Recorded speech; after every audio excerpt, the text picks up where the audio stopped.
Hey class, today we are going to learn about using green screen. Two parts to it, shooting green screen and then editing green screen. Now, in order for green screen to work, you got to shoot it right. So when you're shooting, make sure that you are in front of an actual green screen, because the way green screen works is you got to take the green out and replace it with a background. In Adobe Premiere, it works through layers. So you have the layer underneath that's going to be the background with the footage with the green screen that's going to be in front of it. When shooting, make sure you have good even lighting. There's no shadows on there because it will affect how realistic you're going to be able to sell this green screen shot. Next is, I would recommend you use a color card.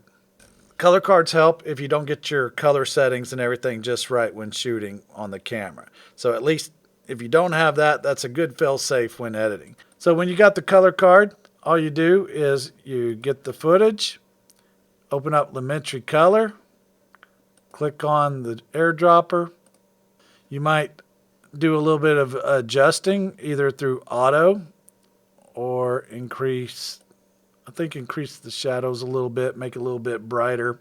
And there you go. On the footage that you got, the color's just right, but it doesn't match the same location with the other footage. So what you got to do is right click on the footage with the color card, copy, click on the footage you want to paste it on and go paste attributes.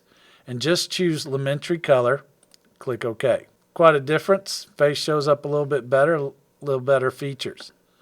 There you go. You got the footage prepped in Adobe Premiere to be able to start your green screen. The next step for green screen, like this footage, I only plan to show from here up so I can crop out all this. So you want to crop out as much as possible. First thing you're going to do is under Effects, type Crop, drag Crop into there. Double click, Effect Controls, and let's start with the left. Go to the right, top. Go to the right. Now he moves around a little bit. Let's stick his hand out quite far. So you don't want to crop too much to where it looks like his hand's cut off. So you want to just stay right outside of there.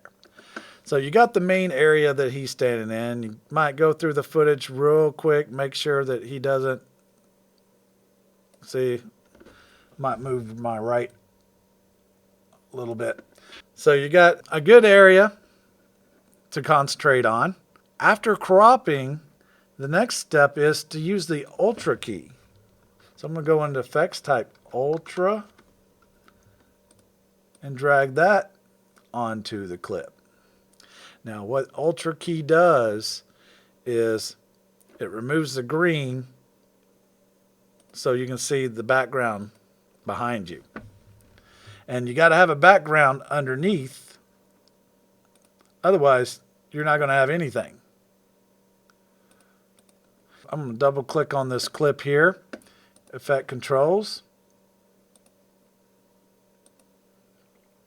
Now under Ultra key, the main thing is the key color. So you use the eyedropper tool and the main area of green closer to your subject, click right there. Now you see there's still a little bit of graininess. It's not quite perfect. Just go under Matte Cleanup, change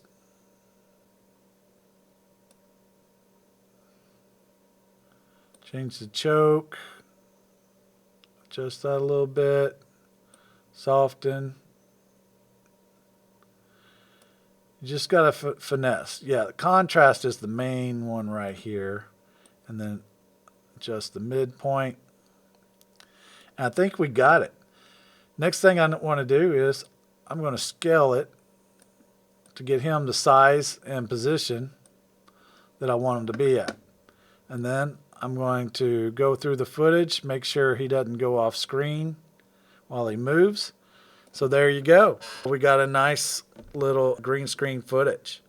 Now the background, I'm not exactly happy with the placement, I want to bring it up a little bit. So I'm going to click on the background layer.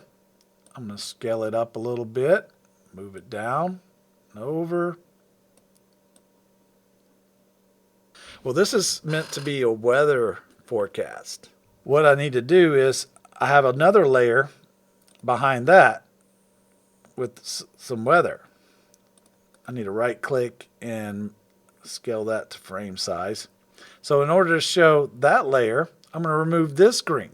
Well, this time I'm going to use a mask. I'm going to use the Ultra key, but a mask. So I'm going to drag the Ultra key right there.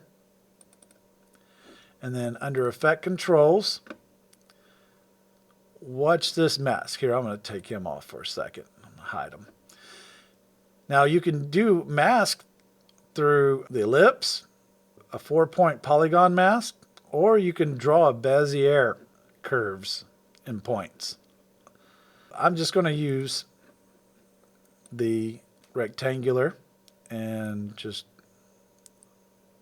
drop that corner there, drop that corner there, and it will only apply the Ultra key to the masked section. And you can have multiple masks. I could add a second, third, fourth mask right there. In order for the mask to work though, you got to get the key color. So I'm going to click on the eyedropper, click on that, and there you go. Now the image in the bottom layer shows up. Now I'm not quite happy with the position and size of that, so I can shrink it up a little bit, move it around. There you go. Check out my weatherman. If you want to make some more adjustments to the Ultra key settings, you can do so. But now we got nice, good looking weather footage to use for a green screen. So that's how it's done. Hey class, thanks for watching. If you enjoyed this video, be sure to give it a thumbs up and click that subscribe button. Also, follow us on Instagram, X, and Facebook for even more great content.